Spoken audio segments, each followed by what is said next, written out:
Welcome, I'm Graydon and this is BINBUSTER, where I buy, watch, and review budget bin movies for you. Today's movie is a sequel to the one we did last week. You can watch it right up here of Ip Man. This one is Ip Man 2 Legend of the Grandmaster. Right, there's the thing, and I apologize for any glare. I just got a brand new light, so I'm trying to work with that. So, there it is. Last time we left Ip Man, he was seen shot in the shoulder in Foshan, China. Him and his buddy took Ip Man, his wife, his son, to Hong Kong to escape from the Japanese-occupied Foshan. In 1950, Ip desires to open up a school for his art, as well as making a living during these difficult times, but he struggles to attract students due to his lack of reputation in the city of Hong Kong. That's where we leave him. During the opening title sequence, they fill in some gaps from the first one to here. What they end up doing is they show Ip Man doing some training on the little wooden stakes. Not only that, but they also, the friend that helped him escape, you see him shot in the head. You think he's dead, although you see him and his son later on in the movie that he gave him some brain damage. He's homeless. He can't work because of that brain injury with the gun. We saw in this opening sequence. So his son takes care of him. We see that Ip Man's wife is pregnant, and he still treats her with the utmost respect, which is kind of unheard of during World War II. During this time, women were not viewed as equals, especially in foreign countries. So seeing this was great. Now, that was our little bit of synopsis. Now we go into our good and our bad, and then I'll tell you what my review is for this. The good, the fight sequences were amazing. Whoa, amazing. Like, you just slow them down and you watch them, you could tell what these guys are doing. Ip starts at school, but it doesn't work, like I said in the synopsis, because he doesn't have a reputation there yet. In order to get your reputation, and in order to start school, you have to go through the Grandmaster and all these other masters, battle them. If they lose, you become a master. You can have your school. If you lose, you don't. So they fight on this table. He gets two guys, and no one wants to fight Ip. No one does after that, which was another good thing. Then the Grandmaster shows up, table breaks in two, they stalemate. This was a good thing because it shows you that this guy is a Grandmaster. He's at Ip's level. The lighting is different in this movie, and it helps out tremendously because in Foshan, China, it was dark and dreary. The colors were kind of mute. Here, colors are kind of vibrant, bright. It's a little brighter. That's because, one, they're in Hong Kong, which I believe is why they did, and two, he's a different aspect of his life. So, he's no longer in China, no longer the martial artist, so now has a brighter future ahead of him, you would say. So, they show it that way, with that. He fights in a fish market, and the crew who showed up in the first movie, the Japanese crew who were looking to fight all the masters in China, just to show them how Japanese Kung Fu is superior, shows up and tells Ip and the guy who's with him, leave. We find out why this guy has a change of heart towards Ip. Because he learned something from Ip. He learned that having a wife, having a love of your life, and a family means more than anything else. So Ip taught this man a lesson. And he was grateful for that and indebted to Ip because he helps him out. You know the guy who was heading up the cotton mill, guys who destroyed the cotton mill? Yeah, him. The one who looks like, what's his face? Carl Urban. The one that looks like Carl Urban. Yeah. The Japanese version of Carl Urban. Yeah.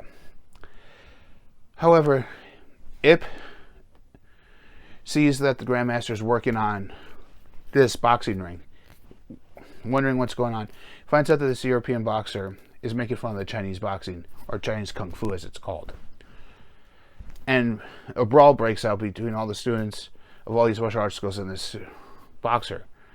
The Grandmaster fights a boxer in a mix of Kung Fu versus boxing. The different styles work here. The Grandmaster's a little bit older, so his Kung Fu style is a little bit slower. But it still works here. Until a Grandmaster dies. And then the guy's touted. Everyone's angry about this. And to show good favor, he says, "Oh, I'll fight someone again. This time we'll do it by your rules." So Ip challenges him. Everyone is supporting Ip at this time.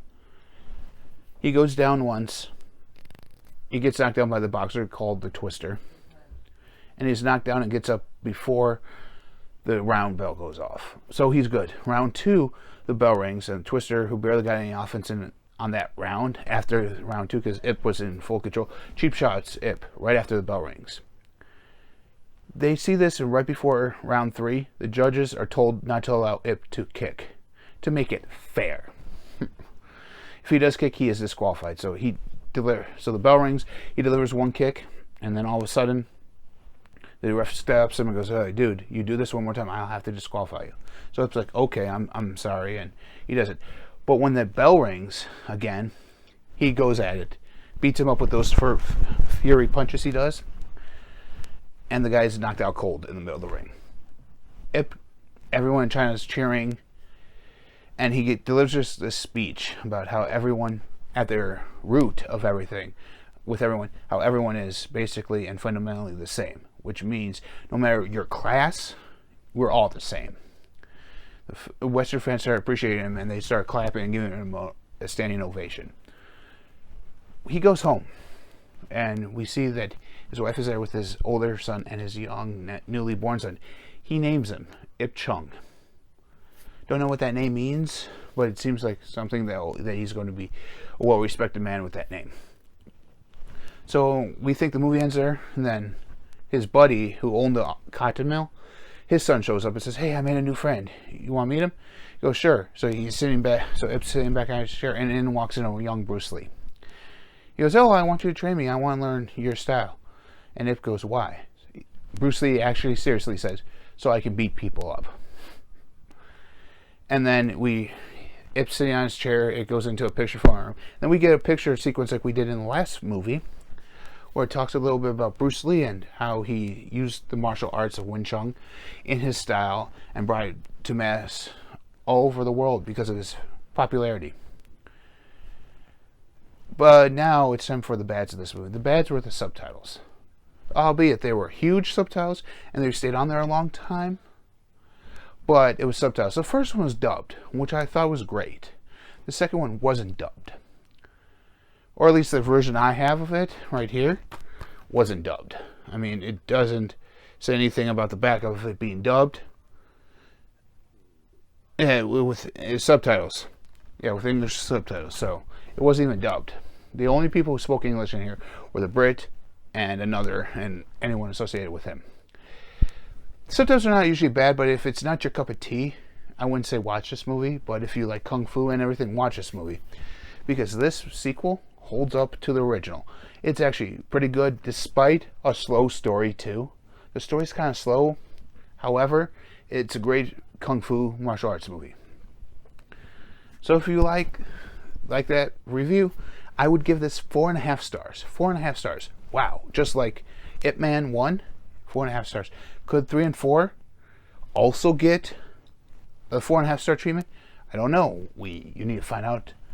Stay tuned on this channel to find out. And when you're staying tuned on this channel, comment down below. What's your favorite sequel? I want to hear what you guys think the all-time greatest, your favorite sequel is. It could be this. It could be Back to the Future Part 2. It could be any sequel. It can even be a third part of a series, too. Or a fourth part or a fifth part or so on and so forth. Just want to know what your favorite sequel is. And as always, remember to hit that thumbs up, hit that subscribe button, and hit the bell notification. I'm going to do a new video every Wednesday. And my haul video will be up this Friday, because last Friday there was something cookie going on with my computer and YouTube, so I wasn't able to get it up next week, but it will be up this week. And I'll continue going on every other week that way. And I got something great in the pipeline. I just can't spill the beans yet for it. You guys will find out when it goes live. Let's put it that way. And remember, hit the thumbs up, hit the bell notification, and hit subscribe for more videos like this. And remember, I'm Graydon. This has been Buster. Make it a movie night. And remember to dive right in.